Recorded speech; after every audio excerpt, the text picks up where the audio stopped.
Assalamualaikum and hello everyone. Electronic Equipment Diagnostic, we need to do a GSA. So our group choose lab 3 for GSA 2. The title is Diagnostic Technique to Identify Fault Using Multimeter.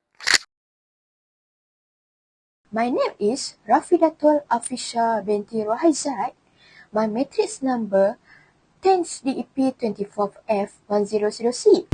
Nama saya Adam Najahan bin Muhammad. Nombor matrik 10 DEE 23F1502.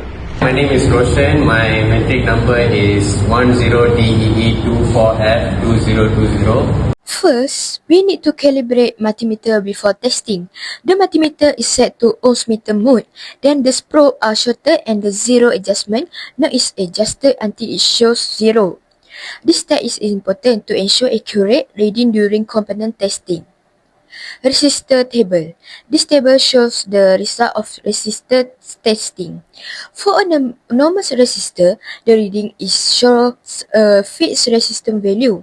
For a shorted resistor, the reading is 0 ohms. For an open resistor, the reading shows infinity. This helps us identify whether the resistor is normal or faulty. Thirdly, capacitor table. This table shows the result of capacitor testing. For a normal capacitor, the readings change gradually, showing the changing process. For a shorted capacitor, the readings remains at 0.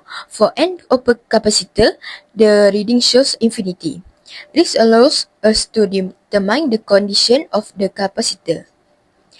Diode table. This table shows the result of diode testing. In forward polarity, the diode giving a reading which means current flows. In reverse polarity, the reading is infinity, meaning no current flow. If both reading are 0, the diode is shorted. If both reading are infinity, the diode is open.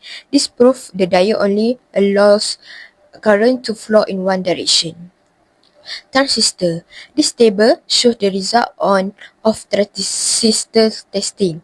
The transistor has two PN junction similar to diode. In forward bias, the resistor is low. In reverse bias, this resistance is high.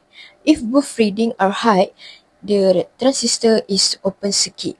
If both reading are low, it is short circuit. If reading are the same, the In conclusion, all components were tested successfully using multimeter.